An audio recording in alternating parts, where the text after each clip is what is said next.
Students, ఇంతకు ముందు నేను చెప్పిన క్లాస్లో రైట్ హ్యాండ్ థంబ్ రూల్ అనేది మనం పూర్తి చేసేసాం.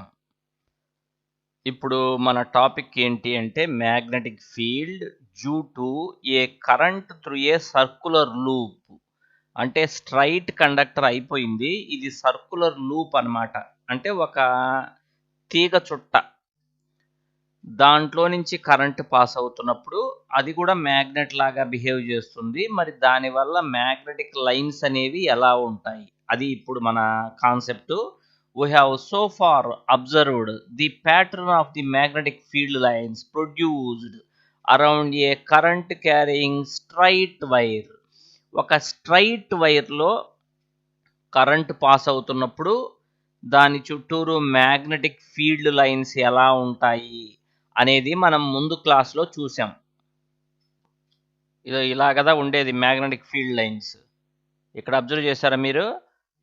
దీంట్లో కరెంట్ పాస్ అవుతున్నప్పుడు మ్యాగ్నెటిక్ ఫీల్డ్ లైన్స్ అనేవి ఆ వైర్కు పర్పెండిక్యులర్గా ఉంటాయి. అవన్నీ కూడా కాన్సంట్రిక్ సర్కిల్స్.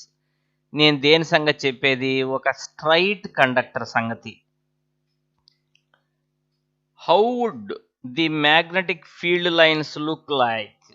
ఇప్పుడు ఇక్కడ ఎలా ఉంటాయి మ్యాగ్నెటిక్ ఫీల్డ్ లైన్స్ చూద్దాం. We know that the magnetic field produced by a current carrying straight wire depends inversely on the distance from it. అంటే ఒక స్ట్రైట్ వైర్లో నుంచి కరెంట్ పాస్ అవుతుంటే అది మ్యాగ్నెట్ లాగా బిహేవ్ చేస్తుందని మనందరికీ తెలుసు. మరి దాని చుట్టూరు ఫీల్డ్ అనేది ఉంటుందని కూడా మనకు తెలుసు. కరెక్టేనా? ఈ ఫీల్డ్ అనేది ఎలా ఉంటుంది?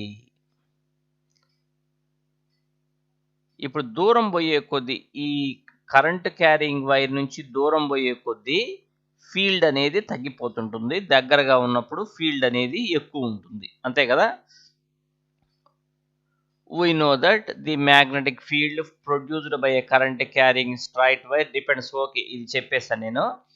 Similarly, at every point of a current carrying circular loop, the concentric circles representing the magnetic field around it. ఇప్పుడు దీంట్లో ఇదే కదా కరెంట్ క్యారింగ్ లూప్. ఏదైనా ఒక పాయింట్ దగ్గర ఫీల్డ్ లైన్స్ ఇలా ఉంటాయి. ఇక్కడ చూపిస్తున్నాడు చూసారా, ఇలా. ఎందుకంటే ఆ ఒక్క పాయింట్ దగ్గర దాన్ని స్ట్రైట్ కండక్టర్ లాగా ఊహించుకోండి.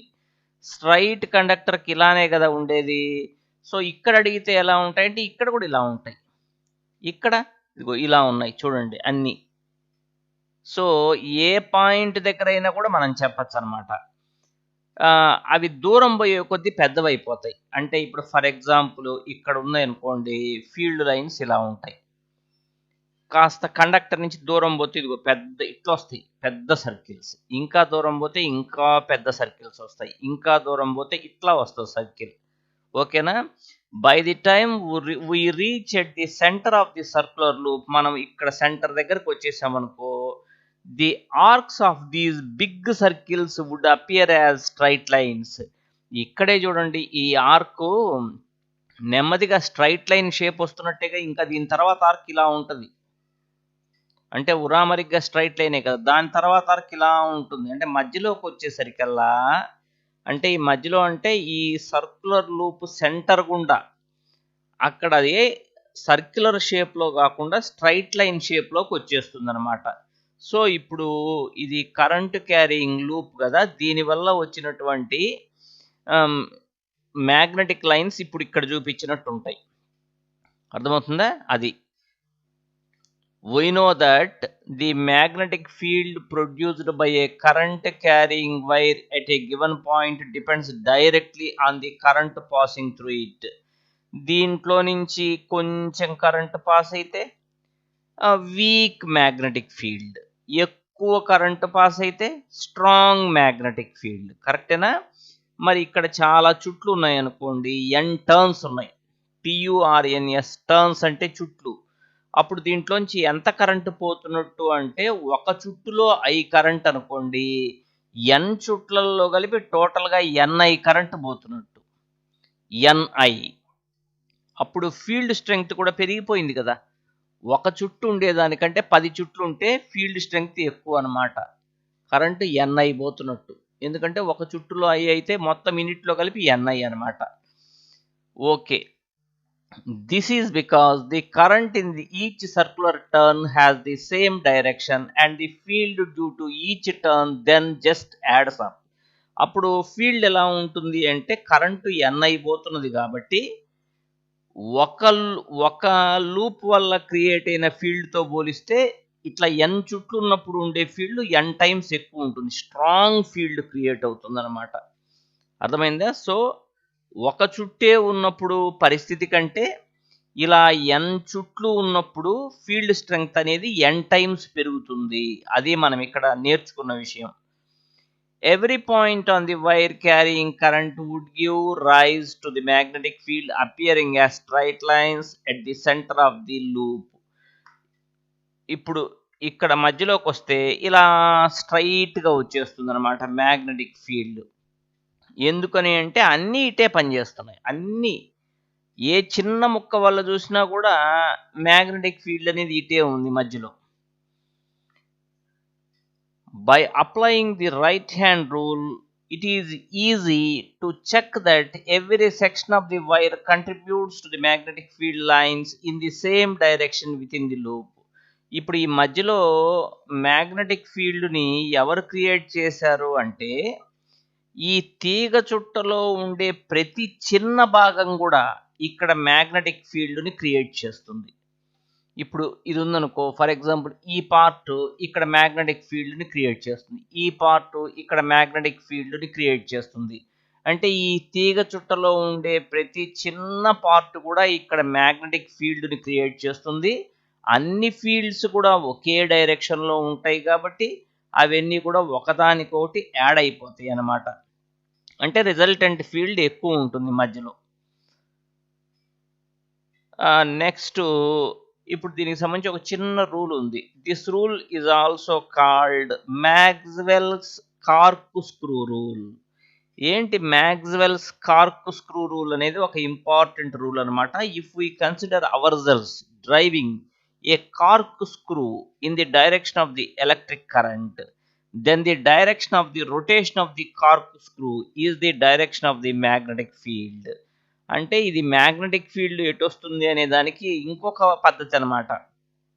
కరెంట్ ఇటు పాస్ అవుతున్నది ఒక వైర్లో, చుట్టూరు మ్యాగ్నెటిక్ ఫీల్డ్ ఎటు వస్తుందంటే మనం రైట్ హ్యాండ్ థంబ్ రూల్ చూసాం. దీన్ని ఇలా పట్టుకోండి, కుడి చేతితో పట్టుకోవాలి, థంబ్ అనేది కరెంట్ డైరెక్షన్లో ఉండేట్టు పట్టుకోవాలి. మిగిలిన వేళ్ళన్నీ ఎటువైపు వంగుతాయో అదే మ్యాగ్నెటిక్ ఫీల్డ్ డైరెక్షన్. దీన్ని రైట్ హ్యాండ్ థంబ్ రూల్ అంటారని ఇంతకుముందు చెప్పాను. దాన్నే ఇక్కడ ఇంకొక రకంగా మ్యాక్స్వెల్ చెప్పాడు అనమాట. ఏంటంటే ఇది ఒక స్క్రూ. ఈ స్క్రూని మనం క్రిందికి బిగిస్తున్నాం. క్రిందికి బిగించేటప్పుడు కరెంటు డైరెక్షన్ ఎటుందో అటువైపు స్క్రూ కదలాలి. అలా బిగించేటప్పుడు స్క్రూని తిప్పుతాం కదా, స్క్రూని మనము ఎటువైపు అయితే తిప్పుతున్నామో ఆ డైరెక్షన్లో మ్యాగ్నెటిక్ ఫీల్డ్ లైన్స్ ఉంటాయి. అంటే ఇంతకుముందు మనం నేర్చుకున్న రైట్ హ్యాండ్ థంబ్ రూలు, ఈ మ్యాక్స్వెల్ కార్క్ స్క్రూ రూల్ రెండు ఒకటే. స్క్రూ ఎటు కదలాలి? కరెంట్ డైరెక్షన్లో. అప్పుడు దీన్ని తిప్పాలి కదా, ఎటు తిప్పుతామో ఆ డైరెక్షన్లో మ్యాగ్నెటిక్ ఫీల్డ్ లైన్స్ ఉంటాయి. అదే ఈ రూల్ అనమాట. ఇద్దరు చెప్పింది ఒకటే. నెక్స్ట్ కొన్ని క్వశ్చన్స్ ఉన్నాయి, చూద్దాం. ఓకే, ఇక్కడ క్వశ్చన్ ఏం లేదులే. నెక్స్ట్ యాక్టివిటీ 13.6 ఉంది, అది చూద్దాం మనం. ఏంటి activity? Take a rectangular cardboard. ఇదే కార్డ్బోర్డ్ హ్యావింగ్ 2 holes. దీనికి ఇక్కడ ఒక హోల్ చేయండి, ఇక్కడ ఒక హోల్ చేయండి.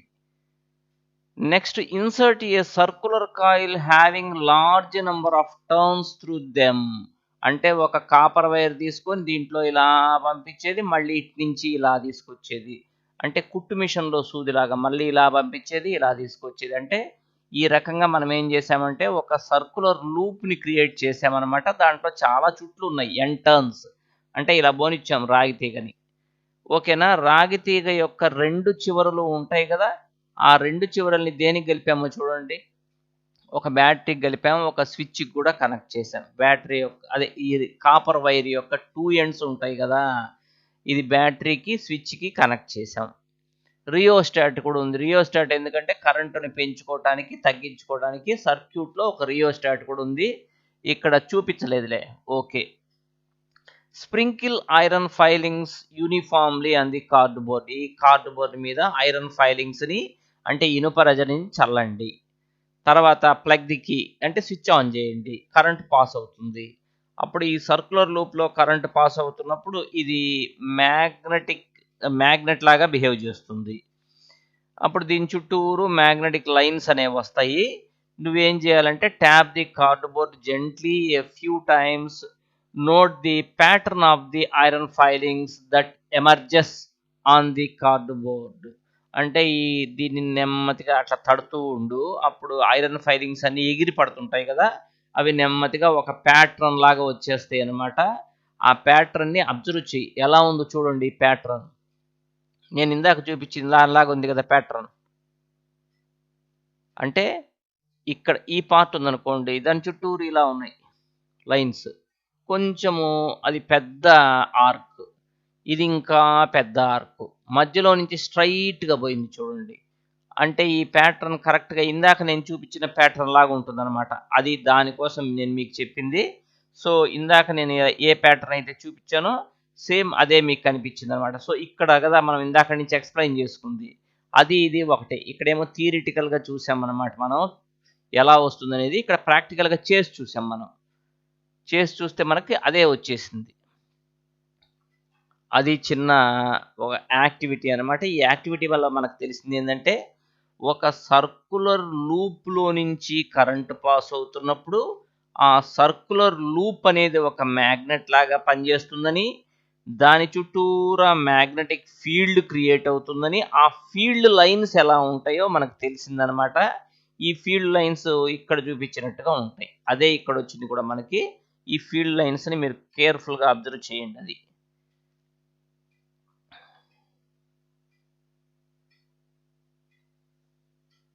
ఓకేనా, అది ఫీల్డ్ లైన్స్. నెక్స్ట్ ఏంటి అంటే magnetic field due to A current in a solenoid. ఒక సోలినాయిడ్లో కరెంట్ వెళ్తున్నప్పుడు ఫీల్డ్ అనేది ఎలా ఉంటుంది అనేది ఇప్పుడు మన కాన్సెప్ట్ అన్నమాట. ఇక్కడ అసలు ఫస్ట్ సోలినాయిడ్ అంటే ఏంటి? ఒక తీగ చుట్టే. ఇప్పటిదాకా ఇలా ఉండే తీగ చుట్టను చూసామన్నమాట. ఇలా ఉండే తీగ చుట్టను గురించి మనం చెప్పుకున్నాం. సర్కులర్ లూప్ అంటే ఇప్పుడు స్ప్రింగ్ లాగా ఉండే తీగ చుట్ట. స్ప్రింగ్ లాగా అంటే ఇట్లా ఉంటుంది తీగ చుట్ట పొడవుగా. అలా స్ప్రింగ్ లాగా ఉండేటువంటి ఒక తీగ చుట్టనే సోలినాయిడ్ అంటారు. ఇక్కడ చూడండి, అదే సోలినాయిడ్ అంటే. So A coil of many circular turns of insulated copper wire. ఈ కాపర్ వైర్ కూడా ఎలాంటి copper wire? Insulated copper wire. అంటే పైన పట్టుకున్న షాక్ ఏం కొట్టదు, పైన రబ్బర్ తొడుగు ఉంటుంది అనమాట. అలాంటి కాపర్ వైర్ ర్యాప్డ్ క్లోజ్లీ చుట్టబడి ఉంటుంది. Closely in the shape of A cylinder. చూడటానికి సిలిండర్ లాగా ఉందిగా, అలా ఉంటే దాన్ని సోలినాయిడ్ అంటారు. The pattern of the magnetic field lines around a current carrying solenoid is shown. దీని చుట్టూరు బలరేఖలు ఎలా ఉంటాయి అనేది ఇక్కడ చూపించబడింది. అది మీరు కేర్ఫుల్గా చూడొచ్చు అనమాట. ఎలా ఉంటాయి మ్యాగ్నెటిక్ లైన్స్ అనేది ఇక్కడ అబ్జర్వ్ చేయండి.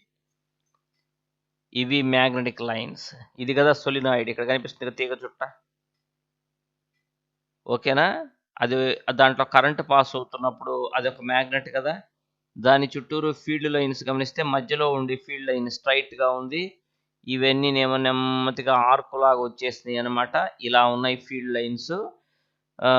ఇవి మీ ప్యాటర్న్ అబ్జర్వ్ చేయండి మీరు. Compare the pattern of the field with the magnetic field around a bar magnet. ఈ ప్యాటర్న్ మీరు గమనించారు కదా.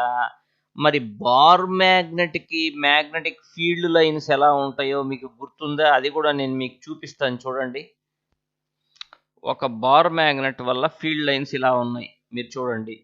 అంటే దాన్ని గమనించినప్పుడు సోలినాయిడ్ వల్ల ఫీల్డ్ లైన్స్ ఎలా ఉన్నాయో ఒక బార్ మ్యాగ్నెట్ వల్ల ఫీల్డ్ లైన్స్ కూడా అలానే ఉన్నాయి. ఇప్పుడు ఈ లైన్ ఉందనుకోండి, ఇలా వస్తుంది అనమాట. పెద్దది ఇది ఇట్లా వచ్చి ఫైనల్గా ఇటు వెళ్ళిపోతుంది. ఓకేనా, అట్లనే ఇది వచ్చింది అనుకోండి, ఇలా వచ్చి పెద్దది ఇట్లా వచ్చి ఇక్కడి నుంచి వెళ్ళిపోతుంది. అట్లా వస్తాయి అనమాట ఆ ఫీల్డ్ లైన్స్. సో ఒక బార్ మ్యాగ్నెట్ వల్ల మ్యాగ్నెటిక్ ఫీల్డ్ లైన్స్, సోలినాయిడ్ వల్ల మ్యాగ్నెటిక్ ఫీల్డ్ లైన్స్ ఒకే రకంగా ఉంటాయి. They are similar to each other. దీని నుంచి మనం ఏం చెప్తామంటే ఒక సోలినాయిడ్ అనేది ఒక బార్ మ్యాగ్నెట్ తోటి equal. In fact one end of the solenoid behaves as a magnetic north pole. అంటే సోలినాయిడ్ యొక్క ఒక ఎండ్ నార్త్ పోల్ లాగా, దాని నుంచి ఇట్లా లైన్స్ బయటకు వస్తున్నాయి కదా. సో లైన్స్ బయటకు వస్తున్నాయంటే ఈ పార్ట్ అనేది నార్త్ పోల్ అనమాట. ఇంకొక ఎండ్ లోపలికి లైన్స్ పోతున్నాయి చూడండి, అది సౌత్ పోల్. ఓకేనా. The field lines inside the solenoid are in the form of a parallel straight lines. మధ్యలో ఎలా ఉన్నాయి ఫీల్డ్ లైన్స్? సోలినాయిడ్ మధ్యలో field lines around almost parallel lines అనమాట. మధ్యలో ఇదిగో మధ్యలో చూడండి, ఈ ప్రాంతంలో అన్ని ప్యారలల్ స్ట్రైట్ లైన్స్. అంటే అక్కడ యూనిఫామ్ మ్యాగ్నెటిక్ ఫీల్డ్ ఉన్నట్టు లెక్క. Sir uniform magnetic field, non uniform magnetic field నేను ఎలా తెలుసుకోవాలి అంటే, మీరు గుర్తుపెట్టుకోండి, ఎక్కడైనా కనుక ఫీల్డ్ లైన్స్ అన్ని ఒకదానికోటి ఇలా ప్యారలల్గా ఉంటే, ఇలా ప్యారలల్గా కనుక ఉన్నాయంటే ఫీల్డ్ లైన్స్ అన్ని, అది ఖచ్చితంగా యూనిఫామ్ మ్యాగ్నెటిక్ ఫీల్డ్ అని అర్థం. అలా కాకుండా అవి కర్వ్డ్ షేప్లో ఇలా ఉంటే అది నాన్ యూనిఫామ్ మ్యాగ్నెటిక్ ఫీల్డ్ అని అర్థం అనమాట. Okay. The field lines inside the solenoid are in the form of a straight line. This indicates that the magnetic field is the same at all points inside the solenoid. That is the field is uniform inside the solenoid. Solenoid మధ్యలో uniform field ఉంటుంది, అంటే ఎక్కడ చూసినా field strength ఒకటే ఉంటుంది అనమాట. దాని అర్థం అది. A strong magnetic field produced inside A solenoid can be. మధ్యలో ఎట్లాంటి ఫీల్డ్ క్రియేట్ అవుతుంది? తీగ చుట్ట యొక్క మధ్యలో అంటే స్ట్రాంగ్ మ్యాగ్నెటిక్ ఫీల్డ్ క్రియేట్ అవుతుంది. దాన్ని ఉపయోగించి used to magnetize a piece of magnetic material like soft iron. మధ్యలో గనక ఒక ఐరన్ రాడ్ పెట్టామనుకో, అప్పుడు నెమ్మదిగా ఈ ఐరన్ రాడ్ కాస్త మ్యాగ్నెట్ లాగా మారిపోతుంది. అలా మారిపోవటమే మ్యాగ్నటైజ్ అవ్వటం అంటే, తెలుగులో అయస్కాంతీకరణము అంటారు. అంటే మన దగ్గర ఒక సోలినాయిడ్ ఉంటే సోలినాయిడ్లో నుంచి కరెంటు పంపించి ఆ మధ్యలో ఒక సాఫ్ట్ ఐరన్ రాడ్ కనుక పెట్టినట్టయితే నెమ్మదిగా ఐరన్ రాడ్ కూడా ఒక మ్యాగ్నెట్ లాగా మారిపోతుంది. అలా మారిపోవటమే మ్యాగ్నటైజేషన్ అంటే. Okay. Magnet so formed is called an electromagnet. ఈ రకంగా తయారైనటువంటి మ్యాగ్నెట్ను ఎలక్ట్రోమాగ్నెట్ అంటారు. ఎలక్ట్రోమాగ్నెట్. ఓకే. ఇప్పుడు ఉన్న ఈ క్వశ్చన్స్ చూద్దాం. అది క్వశ్చన్ చూడండి. Consider a circular loop of wire lying in the plane of the table. Let the current pass through the loop clockwise. Apply the right hand rule to find out the direction of the magnetic field inside and outside the loop. ఇది question అనమాట. దీన్ని మనం answer చేద్దాం. కేర్ఫుల్గా చూడండి. ఎప్పుడైనా సరే ఒక వైర్లో నుంచి ఇలా ఉంది వైరు, ఆ వైర్లో నుంచి కరెంట్ గనక ఇలా క్లాక్ వైజ్ డైరెక్షన్లో వెళ్తూ ఉంటే, ఇదే కదా క్లాక్ వైజ్ డైరెక్షన్ అంటే, ఆ ఫేస్ ఎప్పుడు కూడా సౌత్ పోల్ లాగా పనిచేస్తుంది. అలా కాకుండా వెనక నుంచి చూసావనుకో, అందులో కరెంట్ ఎటుపోతున్నట్టు అనిపిస్తుంది నీకు, ఇలా యాంటీ క్లాక్ వైజ్ డైరెక్షన్లో పోతున్నట్టు అనిపిస్తుంది. అంటే ఆ ఫేసు నార్త్ పోల్ లాగా పనిచేస్తుంది. సో ఒక కరెంట్ క్యారీయింగ్ లూప్ ఒక వైపు నుంచి చూస్తే సౌత్ పోల్గా, రెండో వైపు ఏమో నార్త్ పోల్గా పనిచేస్తుంది. ఏది సౌత్ పోల్ ఏది నార్త్ పోల్ అంటే, నువ్వు చూసినప్పుడు కరెంటు గనక ఇలా క్లాక్ వైజ్ డైరెక్షన్లో వెళ్తుంటే ఆ ఫేస్ ఏమో సౌత్ పోలు, వెనక్కు పోయి చూసినప్పుడు అక్కడ యాంటీ క్లాక్ వైజ్ డైరెక్షన్లో వెళ్తున్నట్టు కనిపిస్తుంది. కాబట్టి ఆ ఫేస్ ఏమో నార్త్ పోల్గా బిహేవ్ చేస్తుంది అనమాట. అదొకటి గుర్తుపెట్టుకోవాలి. నెక్స్ట్ దీన్ని ఏం చేస్తామంటే మనం, ఇది హారిజాంటల్గా ఉందనుకోండి, దీన్ని నీ కుడి చేత్తో పట్టుకో. కుడి చేత్తో పట్టుకున్నప్పుడు నీ మిగిలిన ఫింగర్స్ అన్నీ ఇటు ఉండాలి. ఎందుకంటే వాడు క్లాక్ వైజ్ అని ఇచ్చున్నాడు కాబట్టి మిగిలిన ఫింగర్స్ అన్నీ ఇటు ఉండాలి. అప్పుడు బొటన వేలు గనక చూస్తే బొటన వేలు క్రిందికి ఉంటుంది. అంటే ఫీల్డ్ డైరెక్షన్ ఏంటి అంటే నీ థంబ్ ఎటుందో అటే కదా ఫీల్డ్ డైరెక్షన్ ఉండేది. అదే కదా రైట్ హ్యాండ్ థంబ్ రూల్ చెప్పేది. కాబట్టి నువ్వు మిగిలిన ఫింగర్స్ అన్నీ ఇలా ఉండేట్టుగా దీన్ని గనక నువ్వు పట్టుకుంటే అప్పుడు నీ థంబ్ క్రిందికి ఉంటుంది. అంటే మ్యాగ్నెటిక్ ఫీల్డ్ అనేది టేబుల్ నుంచి లోపలికి ఉంటుంది. ఇలా ఉందనుకో టేబుల్, దాని మీద ఇలా తీగ చుట్టు ఉందనుకో హారిజాంటల్‌గా, నీ బొటన వేలు క్రిందికి పోయి ఉంటుంది ఇట్లా. ఇది నీ వేలు. సో ఫీల్డ్ డైరెక్షన్ అనేది టేబుల్‌కు నార్మల్‌గా లోపలికి ఉంటుంది. అది నువ్వు గమనించాల్సినటువంటి విషయం. ఓకేనా? నెక్స్ట్ ఇది చూడండి. The magnetic field in a given region is uniform. Draw the diagram. Magnetic field అనేది యూనిఫామ్‌గా ఉంది అంటే దాని అర్థం ఏంటి? ఖచ్చితంగా ఫీల్డ్ లైన్స్ అన్నీ కూడా ప్యారలల్‌గా ఉన్నాయని అర్థం. అంతే, ఇంక డౌట్ లేదు. ఓకేనా? All the field lines are parallel to each other. ఇందాక నేను చెప్పాను కదా, అది ఆ క్వశ్చన్కి answer. Next choose the correct option. ఇక్కడేవో కొన్ని ఇచ్చి కరెక్ట్ ఆప్షన్ చెప్పమంటున్నాడు. The magnetic field inside a long straight solenoid carrying current is 0. ఒక సొలినాయిడ్ అంటే మీకు తెలుసుగా, ఒక స్ప్రింగ్ లాంటి తీగ చుట్టని, దాని మధ్యలో ఫీల్డ్ లైన్స్ స్ట్రైట్గా ఉంటాయి కదా. సో మధ్యలో ఎలా ఉంటుంది అంటే, మధ్యలో ఎట్లా ఉంటుంది, ఏముంది, ఫీల్డ్ అనేది సేమ్ ఎట్ ఆల్ పాయింట్స్. మధ్యలో మ్యాగ్నెటిక్ ఫీల్డ్ అనేది సేమ్గా ఉంటుంది. అన్ని పాయింట్స్ దగ్గర మ్యాగ్నెటిక్ ఫీల్డ్ సేమ్ అనమాట. ఓకేనా? అది. నెక్స్ట్ కాన్సెప్ట్ ఏంటంటే force on A current carrying conductor in a magnetic field. ఒక మ్యాగ్నెటిక్ ఫీల్డ్లో కరెంటు క్యారీయింగ్ కండక్టర్ని పెడితే దాని మీద ఎంత ఫోర్స్ పనిచేస్తుంది అంటే, దానికి నేను సింపుల్గా ఫస్ట్ చెప్తాను, తర్వాత ఇదంతా చూడండి. ఇక్కడ ఉండేది ఏంటంటే ఇది ఒక యూనిఫామ్ మ్యాగ్నెటిక్ ఫీల్డ్. ఎలా తెలుసు? ఫీల్డ్ లైన్స్ అన్నీ ప్యారలల్గా ఉన్నాయి కాబట్టి uniform magnetic field. Field strength ఎంత? బి. ఎక్కడ చూసినా బీనే ఉంటుంది, ఎందుకంటే యూనిఫామ్ ఫీల్డ్ అని చెప్తున్నా కదా. ఇలాంటి ఫీల్డ్లో ఒక కరెంటు వైర్ ఉంది. కరెంటు వైర్ లెంగ్త్ ఎంత? ఎల్. దీంట్లో ఎంత కరెంట్ పాస్ అవుతున్నది? I current. ఓకేనా? ఐ కరెంట్ ఇక్కడ రాద్దాం. ఇది ఫీల్డ్ డైరెక్షన్లో ఉందా? లేదు, ఫీల్డ్ డైరెక్షన్తో థీటా యాంగిల్ చేస్తూ ఉంది. ఇలాంటి సందర్భంలో ఈ వైర్ మీద కొంత ఫోర్స్ అనేది ఫీల్డ్ అప్లై చేస్తుంది. ఈ ఫీల్డ్ అనేది వైర్ మీద కొంత బలాన్ని ప్రయోగిస్తుంది. ఎంత అంటే F = BIL sin θ. ఇది కనీసం మీరు తెలుసుకోవాల్సిన ఫార్ములా. ఈ సంవత్సరం ఇవ్వలేదు ఈ ఫార్ములా కూడా, అంటే ఒక రకంగా స్టాండర్డ్ తగ్గించాడు అనమాట. కనీసం మనం తెలుసుకోవాలి. ఏంటది నేను చెప్పింది మీకు? యూనిఫామ్ ఫీల్డ్ అని ఎట్ట తెలుసు? లైన్స్ అన్ని ప్యారలల్గా ఉన్నాయి కాబట్టి యూనిఫామ్ ఫీల్డ్. ఫీల్డ్ స్ట్రెంగ్త్ ఎంత? బి. ఇలాంటి ఫీల్డ్లో మనం దేన్ని ఉంచాం? ఒక వైర్ నుంచాం, స్ట్రైట్ వైర్. దాని లెంగ్త్ ఎంత? Small L. ఓకేనా? మరి దాంట్లో ఎంత కరెంటు పాస్ అవుతున్నది? I current.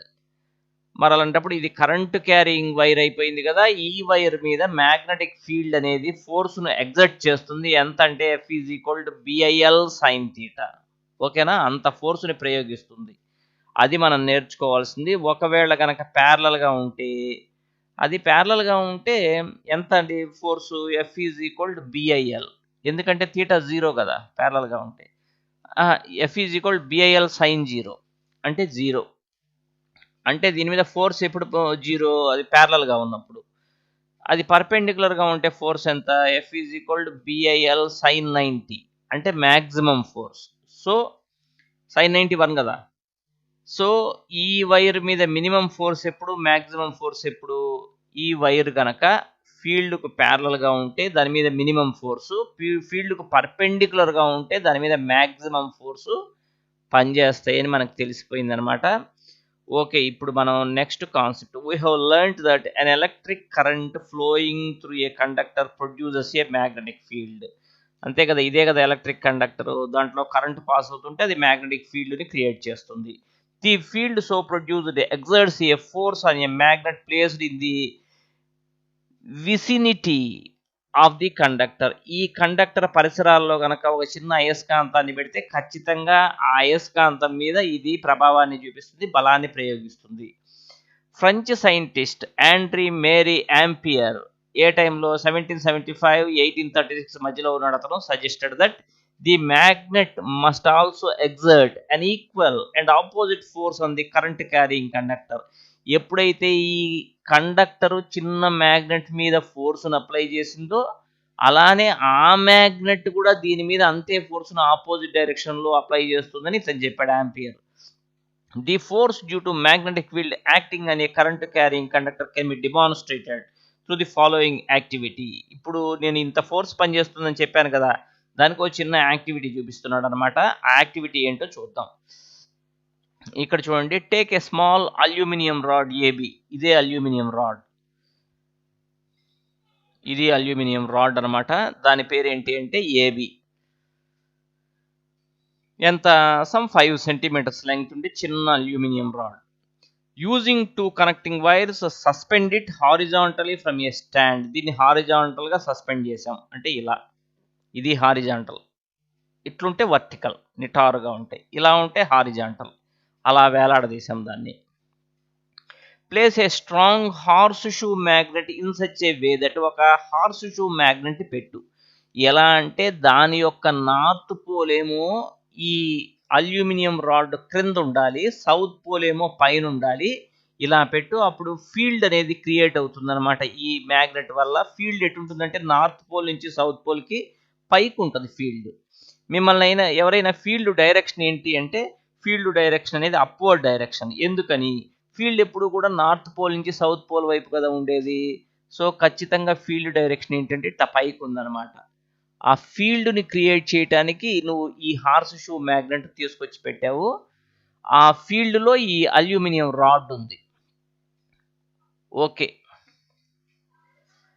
Connect the aluminium rod in series with a battery, a key and rheostat. ఈ అల్యూమినియం రాడ్ని ఒక సర్క్యూట్లో కనెక్ట్ చేయి. ఆ సర్క్యూట్లో ఇవన్నీ ఉన్నాయి, రియోస్టాట్, బ్యాటరీ, ట్యాప్ కీ, ఇవన్నీ ఉన్నాయి. Okay, next now pass A current through the aluminium rod. ఈ రాడ్లో నుంచి కరెంటుని పంపించు. వాట్ డూ యూ అబ్జర్వ్, నువ్వేం గమనిస్తావంటే ఈ కరెంటు క్యారింగ్ వైర్ని తీసుకొచ్చి మ్యాగ్నెటిక్ ఫీల్డ్లో పెట్టాంగా, దీనివల్ల మ్యాగ్నెటిక్ ఫీల్డ్ క్రియేట్ అయింది కదా హార్స్ షూ మ్యాగ్నెట్ వల్ల.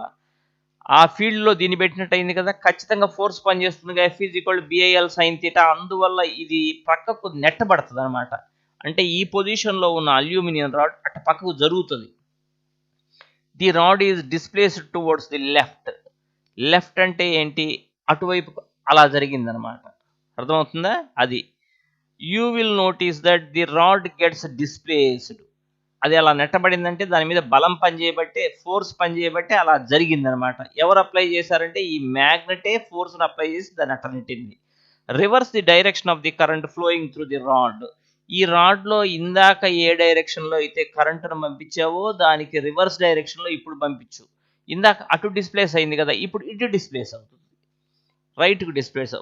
Why does the rod get displace? ఎందుకు అది డిస్ప్లేస్ అవుతున్నది అంటే, నేను చెప్పాను కదా ఇందాక దాని మీద ఫోర్స్ పనిచేస్తుందని. It shows that the direction of the force on the conductor depends upon the direction of the current. Current డైరెక్షన్ని బట్టే ఫోర్స్ డైరెక్షన్ ఉంటుంది. Experiments have shown that the displacement of the rod is largest in the magnitude when the conductor direction of the current is at right angles. నేను ఇందాకనే చెప్పున్నా మీకు ఏమనంటే, right యాంగిల్స్లో కనుక్కుంటే దాని మీద పనిచేసే ఫోర్స్ మ్యాక్సిమం. అంటే రైట్ యాంగిల్స్లో ఉంటామంటే నేను ఇక్కడ చూపిస్తాను చూడు. ఇప్పుడు ఫీల్డ్ ఎటు ఉంది, ఇక్కడ పైకి ఉంది కదా, ఫీల్డ్ పైకి ఉంది కదా. ఈ కండక్టర్ ఏమో హారిజాంటల్గా ఉందని ఇందాకనే చెప్పాను కదా. అంటే మధ్యలో యాంగిల్ 90 ఉంది కదా, అంటే దీని మీద మ్యాక్సిమం ఫోర్స్ పనిచేసి ఒక పక్కకు నెట్టబడుతుంది. ఎంత అంటే F=BIL. అది మ్యాక్సిమం ఫోర్స్. B అంటే ఏంటి, ఫీల్డ్ స్ట్రెంగ్త్. I అంటే ఏంటి, current through the rod. L అంటే ఏంది, length of the rod. So మిమ్మల్ని ఎవరైనా దాని మీద ఫోర్స్ మ్యాక్సిమం ఎప్పుడు అంటే ఫీల్డ్కు పర్పెండిక్యులర్గా ఉంటే ఫోర్స్ మ్యాక్సిమం, అదే అక్కడ చెప్తున్నాడు. In such A condition we can use simple rule to find the direction of the force on the, అదే రైట్ హ్యాండ్ థంబ్ రూల్ని చూసావా, రైట్ హ్యాండ్ థంబ్ రూల్ని ఉపయోగించి ఆ ఫోర్స్ యొక్క డైరెక్షన్ కూడా మనం చెప్పచ్చు. చూడండి, ఇది ఫోర్స్ డైరెక్షన్. ఎలా అంటే we considered that the direction of the current and that of the magnetic field perpendicular to each other and found that the force is perpendicular to both of them. The three directions can be illustrated through a simple rule called Fleming's left hand rule. ఎడమ చెయ్యి యొక్క 3 వేళ్ళు, thumb, fore finger, central finger. Left hand యొక్క thumb, fore finger, central ఫింగర్ని mutually perpendicular డైరెక్షన్గా ఉండేట్టుగా దాన్ని చాచు. Stretch the left hand such that the thumb, fore finger and central finger are perpendicular to each other. ఏ రెండింటి మధ్య angle చూసుకున్నా 90 ఉండాలి, ఇక్కడ 90 ఉండాలి, ఇక్కడ 90 ఉండాలి, ఈ రెండింటి మధ్య కూడా 90 ఉండాలి, అలా చాచు. ఫోర్ ఫింగర్ ఏమో ఫీల్డ్ డైరెక్షన్లో ఉండాలి. ఫీల్డ్ డైరెక్షన్ అంటే ఇందాక ఇక్కడ చూపించాను చూడు, ఫోర్ ఫింగర్ ఏమో ఫీల్డ్ డైరెక్షన్లో ఉండాలి. సెంట్రల్ ఫింగర్ ఏమో కరెంట్ డైరెక్షన్లో ఉండాలి. కరెంట్ ఎటు వస్తుందో అటు, అంటే రాడ్లో కరెంట్ ఇట అటు ఉండాలి సెంట్రల్ ఫింగర్. అప్పుడు థంబ్ అనేది ఫోర్స్ డైరెక్షన్ను సూచిస్తుంది. మీరు ఇందాక నుంచి ఏంటి ఫోర్స్ ఎటు పనిచేస్తుంది అని కదా మన డౌట్. దానికోసమే ఫ్లెమింగ్స్ లెఫ్ట్ హ్యాండ్ రూలు. నేను చెప్పినట్టు గుర్తుపెట్టుకోండి, లెఫ్ట్ హ్యాండ్ యొక్క 3 ఫింగర్స్ను ఇలా పర్పెండిక్యులర్ డైరెక్షన్లో స్ట్రెచ్ చేయాలి. Fore finger field direction, FF వచ్చేట్టు చెప్తున్నా. Fore finger field FF, central finger current, అది కూడా సిసి, సెంట్రల్ ఫింగర్ కరెంట్. అప్పుడు థంబ్ అనేది ఫోర్స్ డైరెక్షన్. కాబట్టి ఇది చాలా అవసరము. ఫోర్సు ఎంత పనిచేస్తుంది అనగానే నువ్వు చెప్పేస్తావు, ఎంత ఫోర్స్ పనిచేస్తుందో చెప్పగలవు. F is BIL sin θ sir, అంత ఫోర్స్ పనిచేస్తుంది దాని మీద అని ఫోర్స్ ఎంతో చెప్పగలవు. అది మ్యాక్సిమం ఎప్పుడో మినిమం ఎప్పుడో కూడా చెప్పగలవు. ఫీల్డ్ డైరెక్షన్కి ప్యారలల్గా ఉంటే మినిమం ఫోర్స్ పనిచేస్తుంది, ఎంతంటే F is 0.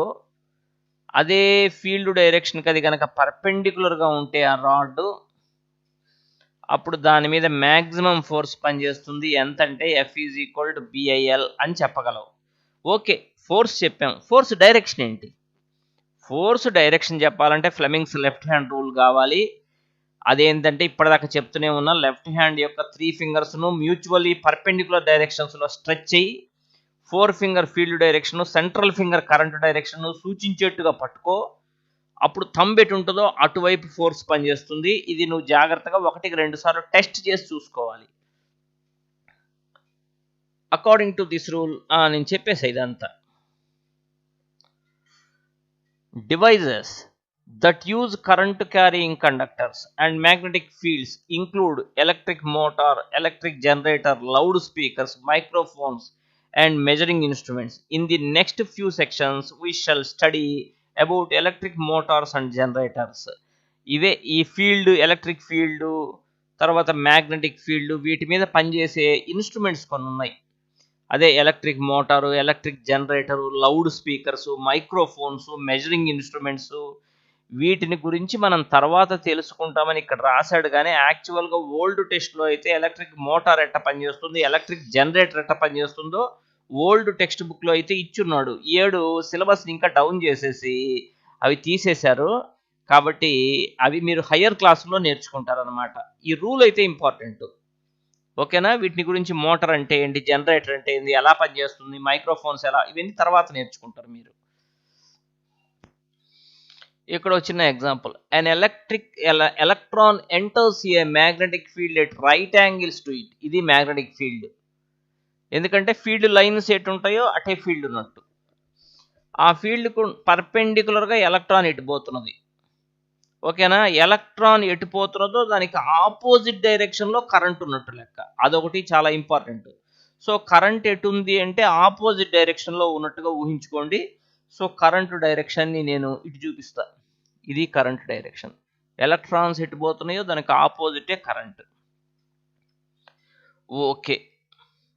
The direction of force. అప్పుడు ఫోర్స్ డైరెక్షన్ ఏంటి అంటే నువ్వు జాగ్రత్తగా ఫస్ట్ ఎడం చేయిని చాచు. ఎడం చేయిని చాచిన తర్వాత మ్యాగ్నెటిక్ ఫీల్డ్ ఎటుందో అటు నీ ఫోర్ ఫింగర్ని పెట్టుకో. మ్యాగ్నెటిక్ ఫీల్డ్ ఎటుందో అటు నీ ఫోర్ ఫింగర్ని పెట్టుకో. తర్వాత నెక్స్ట్ కరెంట్ ఎటుందో అటు నీ సెంట్రల్ ఫింగర్ని పెట్టుకో. కరెంట్ ఎటుందో అటు నీ సెంట్రల్ ఫింగర్ని పెట్టుకుంటే అప్పుడు నీ థంబ్ ఎటుందో చూసుకో. థంబు నీ వైపుకు ఉండకుండా అటు బయటకు ఉంటుంది అనమాట. సో ఇంటు ది పేజ్ లోపలికి ఉంటుంది. అదే ఫోర్స్ డైరెక్షన్. కాబట్టి నువ్వు ఎడమ చేతిని చాచి దీనికి అనుగుణంగా పెట్టుకోవడమే నువ్వు నేర్చుకోవాల్సింది. ఫస్ట్ స్ట్రెచ్ చేయాలి. ఫోర్ ఫింగర్ ఫీల్డ్ డైరెక్షన్లో ఉండేట్టు పెట్టుకోవాలి. సెంట్రల్ ఫింగర్ కరెంట్ డైరెక్షన్లో ఉండేట్టు పెట్టుకోవాలి. అప్పుడు థంబ్ ఎటుందో చూసుకో. నువ్వు థంబ్ నీ వైపు కాకుండా అటు ఉంటుంది కాబట్టి ఇంటు ది పేజ్ అని చెప్పాలన్నమాట. ఓకే, అది దాని సొల్యూషన్ ఫోర్స్ డైరెక్షన్ అడిగితే. ఓకేనా? ఇప్పుడు మనం కొంత టాపిక్ చెప్పుకున్నాం. కేర్ఫుల్గా వినండి ఇవి, ఎందుకంటే ఊహించుకోవడం ఎక్కువ ఇక్కడ. మీకు అర్థమైందని నేను అనుకుంటున్నాను. మీరు ఇదంతా విని కామెంట్స్ పెట్టండి. మీకు ఏదైనా డౌట్ ఉంటే అడగచ్చు. Okay, right.